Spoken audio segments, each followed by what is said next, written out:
Shalom, good morning. మా రుణములను మేము క్షమించి ఉన్న ప్రకారము మా రుణములు క్షమించండి. మా రుణములను మేము క్షమించి ఉన్న ప్రకారము మా రుణములు క్షమించండి అని యేసుప్రభు వారు చెప్పిన ఈ పరలోకపు ప్రార్థనలో 7 అంశాల్లో ఇది 6వ అంశం. మా రుణములను అంటే మా రుణస్థులను మేము క్షమించి ఉన్న ప్రకారము అంటే మాకు అచ్చి ఉన్నవారు ఏమైనా మా దగ్గర డబ్బులు తీసుకొని కట్టలేక రుణపడిపోయి ఉన్నవాళ్ళు వాళ్ళ జాలితో వాళ్ళు తీసుకున్న డబ్బుని మనం క్షమించాలి. అయితే ఇవ్వగలిగిన స్తోమత ఉండి కూడా ఇవ్వలేని భయంకరమైన వ్యక్తులు వాళ్ళు ఉన్నారు. ఇవాళ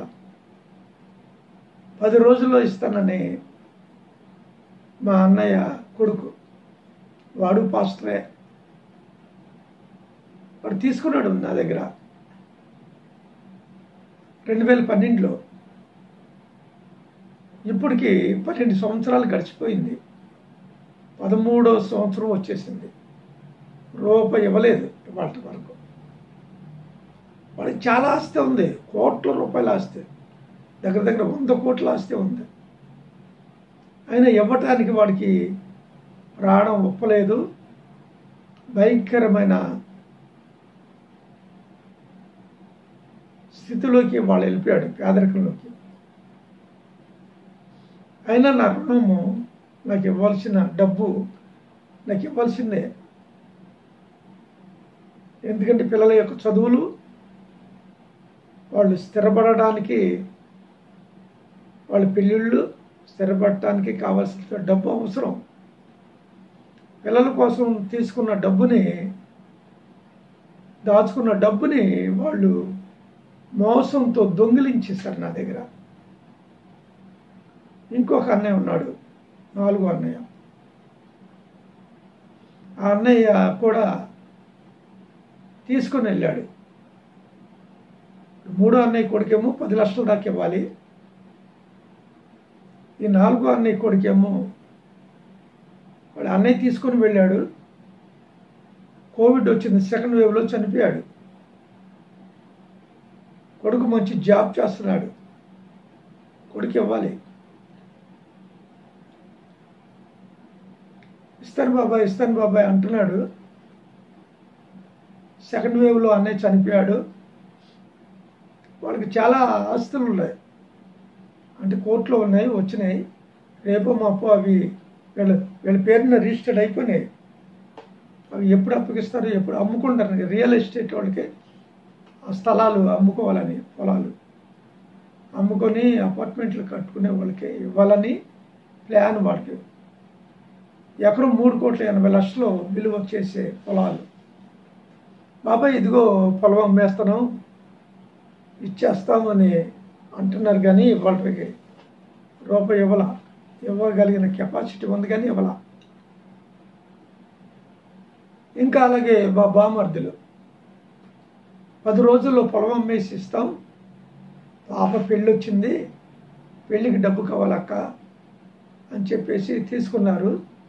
3 సంవత్సరాలు అయిపోయినా సరే ఇవాటి వరకు రూపాయి ఇవ్వాల. ఆస్తులు ఉన్నాయి, వాళ్ళకి ఉద్యోగాలు ఉన్నాయి, జీతాలు ఉన్నాయి, వాళ్ళంత డబ్బు ఉంది, ఇంటిపై అద్దెలు వస్తాయి, చాలా ఇళ్ళు ఉన్నాయి వాళ్ళకి విజయవాడలో. అయినా ఇవ్వడానికి వాళ్ళకి మనసు ఒప్పట్లేదు. మీరు అట్టగా ఇట్టగా మీరు అచ్చేశారు, ఇచ్చేశారు, పొలం ఆడికి రాశారు, ఇల్లు ఈడికి రాశారు, నేను ఇవ్వను అని చెప్పేసి రకరకాలుగా మాట్లాడుతూ ఉన్నారు. సరే, రావాల్సింది అవి ఎప్పటికైనా వస్తాయి. రుణములు అంటే అవి. రెండోది ఏంటంటే పాపాలు ఎవడైనా సరే పాపం చేస్తే వాడి యొక్క పాపం క్షమించాలి.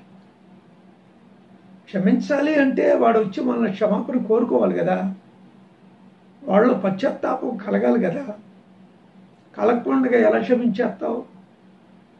ఏమంటే మీరు పాస్టర్ గారు మీరు అంటే పాప క్షమించలేరేంటంటే ఆడు చేసిన ద్రోహాన్ని అని చాలామంది అంటారు.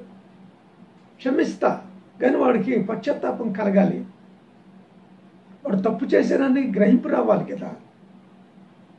అప్పుడు మరి గ్రహింపు రాకుండా భయంకరమైన స్వభావం కలిగి వాడు జీవిస్తున్నప్పుడు ఎలా క్షమిస్తాం? మనం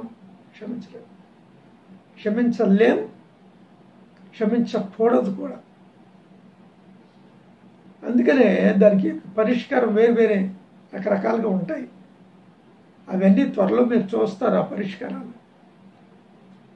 ఎలా పరిష్కరించుకోవాలి అనేది అర్థం అవ్వాలి.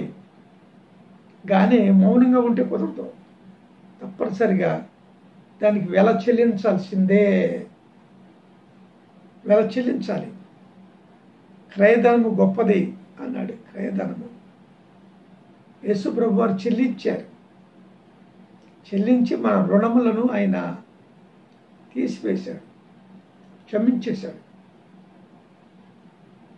కనుక మన స్నేహితులు, మన బంధువులు, మన రక్త సంబంధులు చేసిన నేరాలన్నీ ఒక లైన్లోకి తీసుకొని వస్తే క్షమించగలిగేవి ఉన్నాయి, క్షమించలేనివి ఉన్నాయి. అయితే దేవుడు అన్నిటినీ క్షమిస్తాడు. యేసు రక్తం ప్రతి పాపిని కడిగి, అంటే పాపం నుండి కడిగి పవిత్రపరచును అన్నాడు.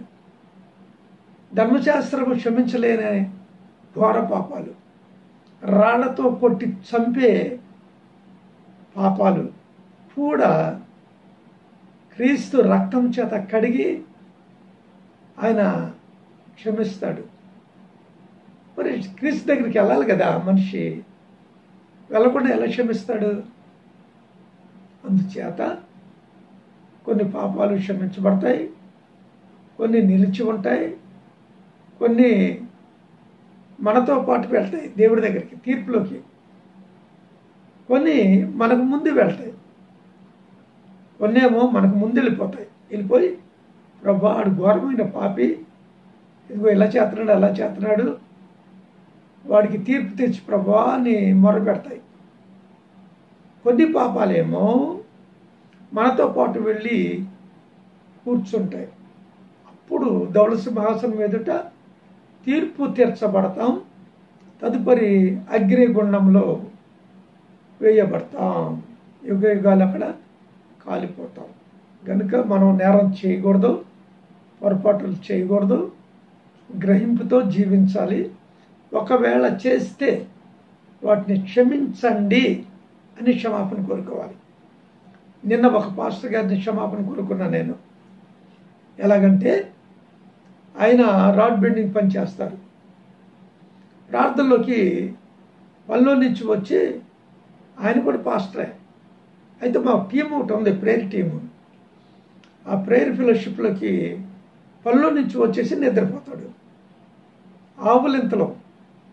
ఆవులు ఇస్తామంటాడు. నేనేం చేశానంటే అతన్ని తీసా, ఆ గ్రూపులో నుంచి తీసేయటం జరిగింది. అతను బాధపడుతూ బయటికి వెళ్ళిపోయాడు. కానీ కనపడ్డ చోటల్లా నాకు వందనాలు చెప్తాడు. నిన్న యూపీఎఫ్ మీటింగ్లో, యునైటెడ్ పాస్టర్స్ ఫెలోషిప్ మీటింగ్లో ఆయన నన్ను కలిసి వందనాలు 4 సార్లు చెప్పాడు. తర్వాత భోజనం అయిపోయిన తర్వాత చేతులు కడుక్కొని అతని దగ్గరికి వెళ్ళి 2 చేతులు కూడా పట్టుకొని కౌగిలించుకొని, అయ్యా నన్ను క్షమించండి, మీ ఎడల నేను కొంచెం కఠినంగా వ్యవహరించాను, మీరు మళ్ళా ప్రేయర్ టీంలోకి రండి అని అతన్ని ఆహ్వానించడం అనేది జరిగింది.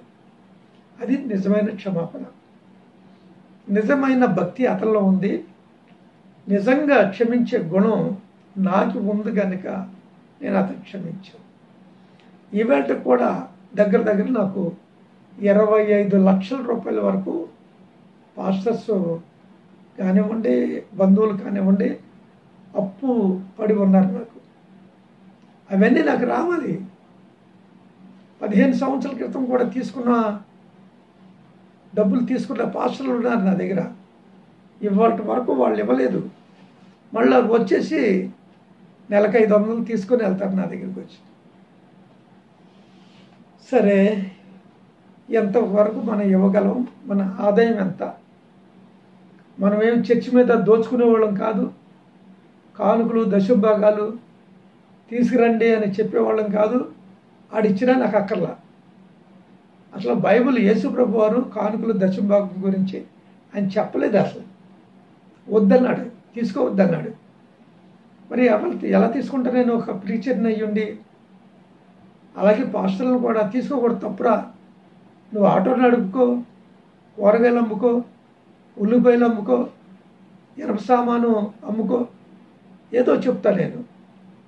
కనుక ఆ విధంగా పని చేసుకొని బ్రతకాలి. కానీ పాస్టర్స్ అనేవాళ్ళు కానుకలు దశభాగాలు మీరు సందా బియ్యం తీసుకురావట్లేదు, పాస్టర్ గారు చచ్చినా ఒకటే బతికినా ఒకటే, మీకు అసలు మీరు లెక్క చేయరు, మీరు మీ పిల్లలు నాశనం అయిపోతారు అని శపించే పాస్టర్స్ ఇవాళ 100% ఉన్నారు.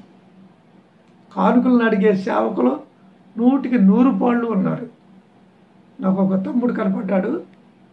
అతను కానుకలు ఎవరిని అడగడం. చర్చిలో ఆఫరింగ్ బాక్స్ ఉంటుంది. ప్రేయర్ అవ్వగానే వచ్చి ప్రార్థన చేయించుకుంటారు. ఆ కానుకల పెట్టెలో ఇష్టం వచ్చినోడు వేస్తాడు, లేకపోతే లేదు. అమ్మ వేసేయాలండి అనడం.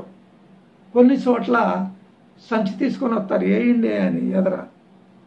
సిగ్గేసి అయినా సరే ఆడేం చేస్తాడంటే ఎంతో కొంత ఆ కానుకల పెట్టెలో కానుకలు ఆ గుడ్డలో సంచిలో వేస్తూ ఉంటాడు. అందుకనే చర్చిలో దోపిడీ ఎక్కువైపోయింది. దోపిడీని అరికట్టాలి. అన్యులు దేవుని దగ్గరికి రాకపోవటానికి కూడా, చర్చికి రాకపోవటానికి ఇదే కారణం. నా చిన్నతనంలో చాలా స్పీడ్గా కన్వర్ట్ అయ్యారు. 4% క్రైస్తవులు ఉన్నారు. ఈవేళ 2% కూడా లేరు. అంటే క్రైస్తవులు పెరిగారా తగ్గారా అంటే పెరిగారు, కానీ రికార్డెడ్గా క్రైస్తవులు లేరు. అందుకనే వాళ్ళు ఎవరికి కష్టం నష్టం ఏర్పడకుండా ఉండాలి అంటే మాత్రం వాటిని అడగకూడదు. కష్టపడి పాస్టర్ గారి పని చేసుకుంటూ జీవిస్తూ ఉచితంగా సువార్తను ప్రకటించాలి. అలాగే రుణస్తులను కూడా క్షమించాలి అని తెలియజేస్తే నా మాటలు ముగిస్తున్నాను. షాలోమ్.